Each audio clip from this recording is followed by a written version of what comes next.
क्या दोस्तों आपने मसानी प्रेत के बारे में कभी सुना कि क्या कोई मसानी प्रेत भी हो सकता है? तो आज आपको एक रियल स्टोरी जो मसानी प्रेत के बारे में है। बस बने रहिए एबनॉर्मल एनर्जी के साथ। तो फिर स्टोरी शुरू करें।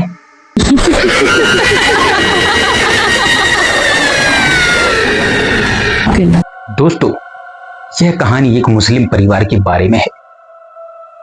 यह स्टोरी एक रियल स्टोरी है जो आज से लगभग 15 साल पुरानी एमपी के मौनपुर गांव, जहां पर एक मुस्लिम परिवार रहता था और उस मुस्लिम परिवार में कुछ बच्चे हर साल जाते थे क्योंकि वह उन बच्चों की नानी का घर था।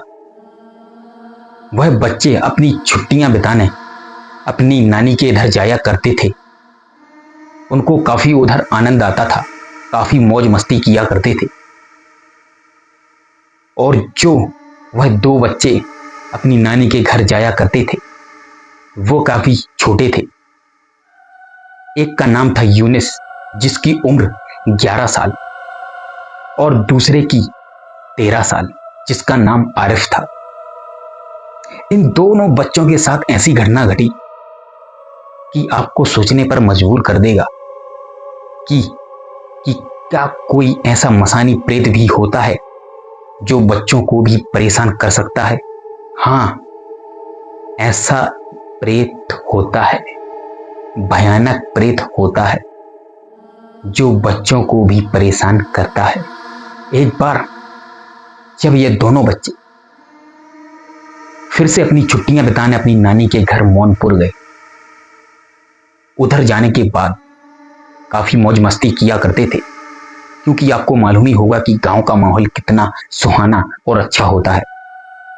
नानी के घर जाने के बाद काफी खुश रहा करते थे, खूब खेला करते थे, नदी में नहाने जाया करते थे, खेतों से फल तोड़ने जाया करते थे क्योंकि उन दोनों बच्चों की नानी का खेत था जहां पर ये बच्चे हमेशा खेलने जाया करते थे। और इनके जो मामा थे वो भी काफी मौज मस्ती किया करते थे इन बच्चों के साथ क्योंकि उनको मालूम था कि ये बच्चे साल में सिर्फ एक बार आते हैं तो इनकी मौज मस्ती में कोई कसर ना रहे। तो मामा उन दोनों बच्चों के साथ खेला करते थे, दोनों को घुमाने भी ले जाया करते थे। एक बार उनके मामा उनको जंगल ले गए, उनके साथ काफी मौज मस्ती की, काफी फल तोड़े और शिकार भी किया क्योंकि वो मुस्लिम थे और वह नॉनवेज खाते थे। वह खरगोश, जंगली सुअर, इन चीजों का शिकार करते थे और घर पर आने के बाद खूब पार्टी दावत करते। एक बार क्या हुआ कि ये दोनों बच्चे अकेले घूमने अपने खेत पर निकल गए। यूनिस और आरिफ, इन्होंने सिर्फ घर पर नानी से बोला कि नानी हम खेलने जा रहे हैं, और उन्होंने ये नहीं बताया कि हम कहां पर खेलने जा रहे हैं। और दोनों बच्चे अकेले खेत पर निकल गए। खेत पर जाने के बाद उनका मन हुआ नहाने का क्योंकि उनके खेत में एक कुआं था, उसमें काफी पानी था। तो उधर कुएं के आसपास बाल्टी रखी होती थी जो इन दोनों बच्चों ने होशियारी से कुएं के अंदर बाल्टी डाली और उससे पानी खींचा और दोनों बच्चों ने नहाया, यूनिस और आरिफ ने। दोनों नहाने के बाद खेलने लगे। फिर उनका कुछ देर बाद मन हुआ कि क्यों ना फल खा लिए जाए क्योंकि उनके खेत में काफी पेड़ लगे हुए थे, जो इमली के, आम के, अमरूद के, कई प्रकार के पेड़ थे। तो इनका अमरूद खाने का मन हुआ। तो छोटा भाई था जो यूनिस, उसने अपने बड़े भाई आरिफ से बोला कि मुझे अमरूद खाना है। तो आरिफ ने बोला कि हाँ कोई बात नहीं, चलो हम भी खाएंगे। तो आरिफ यूनुस को लेकर अमरूद की पेड़ की तरफ गया और उधर जाने के बाद आरिफ ने बोला अपने छोटे भाई यूनिस से कि तुम यहीं ठहरो, पेड़ पर मैं चढ़ूंगा। और पेड़ पर चढ़ने के बाद आरिफ ने खूब अमरूद तोड़े और कुछ ही देर हुई थी कि उनको वहां से बहुत गंदी बदबू आने लगी। दोनों भाइयों ने अपनी नाक मूंद ली और एक दूसरे से पूछने लगे कि भैया ये किस चीज की बदबू है, बहुत गंदी बदबू आ रही है। तो उन्हें कुछ समझ ही नहीं आ रहा था। फिर बड़े भाई आरिफ ने बोला कि मुझे तो लगता है कि जैसे कोई गंदा कपड़ा जल रहा हो। ऐसा बोलकर वह अपनी मस्ती में मस्त हो गए और अमरूद तोड़ने लगे। फिर कुछ देर के बाद यूनिस बोला कि मुझे भी अमरूद तोड़ने हैं, मुझे भी पेड़ पर चढ़ना है। तो आरिफ बोला ठीक है, मैं नीचे उतरकर तुम्हें पेड़ पर चढ़ाऊंगा और अमरूद तुम तोड़ लेना। आरिफ पेड़ से नीचे उतरा और अपने छोटे भाई को पेड़ पर चढ़ा दिया और आरिफ ने बोला कि तुम अमरूद तोड़ो, मैं जब तक पेशाब करके आता हूं। और बड़ा भाई उसका आरिफ पेशाब करने झाड़ियों के पास चला गया। और उधर जाने के बाद जैसे ही वो झाड़ियों के पास गया तो जो उन्हें बदबू आ रही थी वह उसे और तेज आने लगी और तेज बदबू से उसकी हालत खराब हो गई। लेकिन उसने अपनी नाक पर हाथ रखकर उधर पेशाब करने लगा। उसने नीचे देखा भी नहीं कि क्या डला क्या नहीं। और पेशाब करने के बाद उसको एक आवाज आई। आवाज कुछ ऐसी थी कि वह एकदम से उचट गया, क्योंकि वह आवाज कुछ ऐसी थी।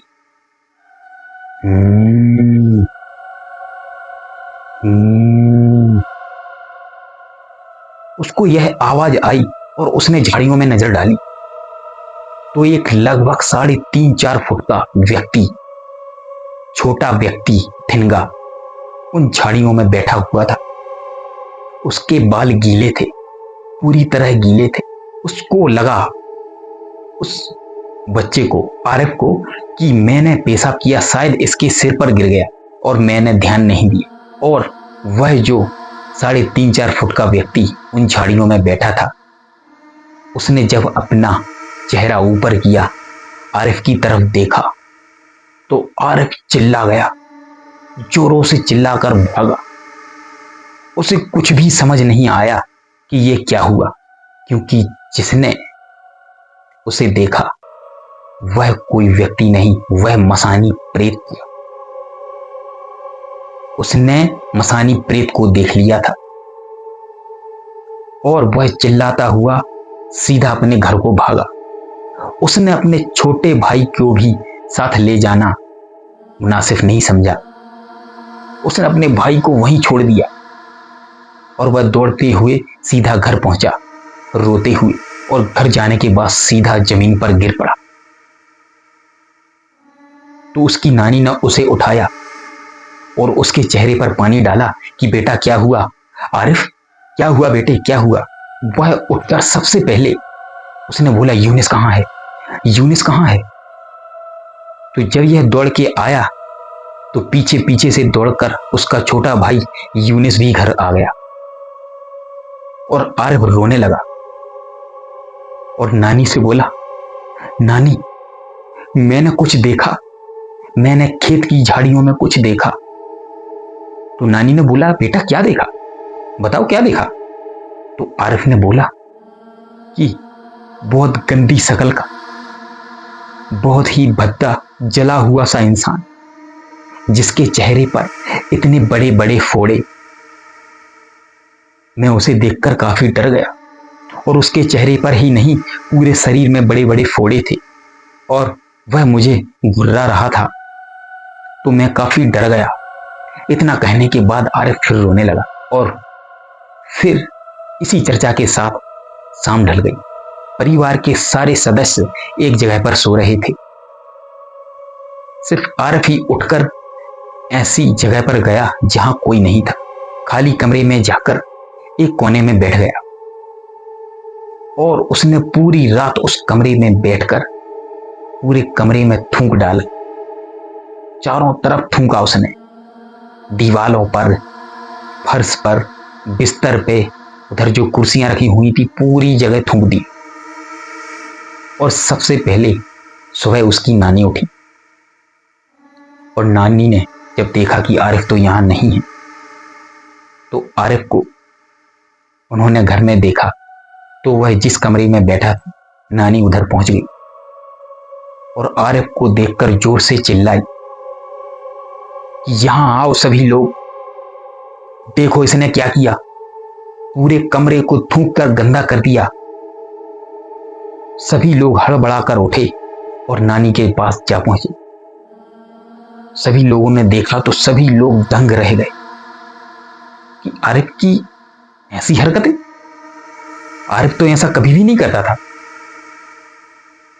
तो सभी लोगों ने बोला कि आरिफ ये क्या हरकत है, ये क्या किया तुमने। इतने में आरिफ के मामा आ पहुंचे। आरिफ के मामा ने बोला कि ये क्या गंदगी मचाई हुई है तुमने, ये क्या हरकत है तुम्हारी। आरिफ के मामा ने ऐसा बोला तो आरिफ ने अपने मामा के मुंह पर ही थूक दी। यह देखकर आरिफ के मामा को काफी गुस्सा आ गया और उन्होंने गुस्से में आरिफ को एक जोरदार तमाचा जड़ दिया। आरिफ अब वो आरिफ नहीं था जो पहले बच्चा था, उसके अंदर वह मसानी प्रेत प्रवेश कर चुका था। जैसे ही उसके मामा ने उसको गाल पर जोरदार तमाचा मारा, उसने बाजू में रखे पानी के लोटे को उठाकर अपने मामा के सिर पर दे मारा। उसकी मामा के सिर से खून बहने लगा। और दोस्तों, हद तो तब हो गई जब आरिफ ने अपने मामा की गर्दन पकड़कर उसके सिर से निकलते हुए खून को चाटने लगा। उनको समझ आ गया तुरंत कि इसके ऊपर कुछ तो ऊपरी साया है, कुछ तो इसके साथ खेत में गड़बड़ हुआ है। और मामा ने उसको तुरंत पकड़कर उसके हाथ बांध दिए, दोनों हाथ जकड़ दिए ताकि ये किसी और को नुकसान ना पहुंचा सके। जब आरिफ को मामा ने बांधा तो आरिफ गुस्से से अपनी मामा की तरफ देखने लगा। आरिफ को काफी गुस्सा आ रहा था। मामा पूरी तरह समझ चुका था कि इसके ऊपर किसी भयानक प्रेत का साया है। मामा ने देर ना करते हुए अपनी बाइक पर बिठाला आरिफ को और एक तांत्रिक के पास जा पहुंचे। आरिफ ने वहां भी उपद्रव किया। जो तांत्रिक का सामान रखा हुआ था उसे भी उसने फैला दिया। जब उसके मामा ने उसके हाथ खोले तो उधर जो भी उसको सामान रखा मिला उसने उठाकर मामा को मारने की कोशिश की और उस तांत्रिक को मारने की कोशिश की। फिर मामा ने फिर से उसे रस्सी से बांध दिया और तांत्रिक ने काफी देर तक आरिफ की झाड़ा फूंकी की और उसके गले में एक ताबीज डाल दिया। और तांत्रिक बोला कि अब इसे घर ले जाओ। और मामा वापस घर आ गया। और जब घर आए तो वह काफी शांत था। सभी को लगा कि आरिफ तो ठीक हो गया है, लेकिन ऐसा नहीं था दोस्तों। वह एक मसानी प्रेत था, इतनी आसानी से आरिफ के शरीर को छोड़ने वाला नहीं। फिर अगली ही रात उसने दूसरा कांड किया। वह बिस्तर से उठकर पूरे घर में टहलने लगा और उसे जो भी कपड़े डले दिखे उसने कपड़ों के इकट्ठा कर कर उसमें आग लगा दी और उसी आग के पास बैठा रहा और अपने बाल काटकर उसे भी जलाने लगा। शायद उस मसानी प्रेत को बालों की बदबू और कपड़ों की बदबू पसंद थी। वह आग जलाता और उसे पानी डालकर बुझा देता ताकि उस आग से धुआं निकले और वह धुआं उधर खड़ा होकर सूंघता था आरिफ। यह घटना उसके मामा ने देख ली। मामा चुप रहा। उसने सोचा कि देखते हैं और क्या क्या करता है। आरिफ को जब खाना परोसा तो आरिफ ने हद कर दी। आरिफ ने एक बार में 13 रोटी खा ली, क्योंकि आरिफ तो बच्चा था। उसने पहले कभी भी इतनी सारी रोटियां नहीं खाई, लगभग 3 या 4 रोटी खाता था। जब मामा ने देखा कि ये इतनी सारी रोटियां कैसे खा रहा है? मामा तुरंत समझ गया कि इसके अंदर जो भयानक प्रेत है वह अभी भी इसके शरीर में वास कर रहा है। मामा ने फिर से उसे अचानक से पकड़ के रस्सियों से बांध दिया तो आरिफ ने इतने जोर से चिल्लाया, इतने जोर से चिल्लाया कि उसके घर के अड़ोस पड़ोस के लोग भी उसके घर में जमा हो गए और आरिफ को बंधा हुआ देखकर वह बोलने लगे कि क्या कर रहे हो इस बच्चे के साथ, इसे क्यों बांधा हुआ है? तो ना चाहते हुए भी आरिफ के मामा को, उसकी नानी को यह बात सभी लोगों को बतानी पड़ी कि मेरे आरिफ पर किसी बुरे प्रेत का साया है। तो जो उनके पड़ोस में रहते थे उन्होंने एक दूसरे तांत्रिक का पता बताया, उस तांत्रिक के पास ले गए और उस तांत्रिक को पूरी घटना सुनाई कि इसको खेत पर जाने के बाद क्या हुआ और इसने घर में आने के बाद क्या क्या कांड किए।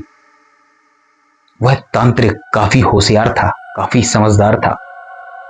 उसने सिर्फ घटनाक्रम को सुनकर ही बता दिया कि यह मसानी प्रेत है और आरिफ इतना सुनते ही स्वयं बोल पड़ा कि हाँ, मैं मसानी हूं, मैं मसानी प्रेत हूं, तू क्या कर लेगा मेरा? ऐसा सुनने के बाद उसका मामा भी डर गया कि मेरे आरिफ को क्या होगा। तो उस तांत्रिक ने बोला कि तुम घबराओ नहीं, मैं इसे ठीक कर दूंगा, लेकिन एक शर्त, तुम इसे दोबारा कभी अपनी नानी के घर लेकर नहीं आओगे। लगभग 3-4 साल तक तुम्हें इस गांव को देखना तक नहीं है। यह बात उसने आरिफ से बोली क्योंकि आरिफ की जब झाड़ा फूंकी हुई तो वह पूर्ण रूप से ठीक हो गया था और उसे कुछ ऐसा पानी पिलाया जिससे उसे ऐसा लगा कि मुझे कुछ था ही नहीं। और जब वह ठीक हो गया तो मामा तुरंत उसको उसके माँ बाप के घर छोड़ने चले गए और आरिफ को तो कुछ खबर ही नहीं थी कि मेरे साथ क्या क्या हुआ। जब मामा ने उसे सुनाया कि तुमने ये हरकत की है नानी के घर जाकर, और तांत्रिक ने बोला कि तुम लगभग 3-4 साल तक नानी के घर नहीं आओगे, तो आरिफ 3-4 साल तो क्या, वह कभी भी नानी के घर नहीं गया। मसानी प्रेत इतना भयानक होता है, अगर वह किसी के शरीर में प्रवेश कर गया तो वह शरीर उसे पसंद आ जाता है। तुम कितनी भी झाड़ा फूंकी करा लो, लेकिन वह उस शरीर को छोड़ने के बाद कुछ दिनों के पश्चात फिर से उसी शरीर में प्रवेश कर जाएगा। अगर कोई बच्चा ऐसी हरकत करता है तो उसे डॉक्टर के पास ना ले जाकर, क्योंकि ये डॉक्टर की बस की बात नहीं है। क्योंकि बच्चे अगर कुछ गड़बड़ करते हैं तो उनके माँ बाप दौड़कर डॉक्टर के पास ले जाते हैं, ये हरकत कर रहा है, वो हरकत कर रहा है। माँ बाप को इस बात को समझना चाहिए कि बच्चे कौन सी हरकत, कैसी हरकत, किस प्रकार कर रहे हैं। तो कैसी लगी दोस्तों स्टोरी? अगर आपको स्टोरी पसंद आई हो तो कमेंट में ज़रूर बताएं। ऐसी ये स्टोरी आपको मैं लाता रहूँगा। बने रहिए हमारे चैनल एबनॉर्मल एनर्जी के साथ। ओम नमः शिवाय। जय हो।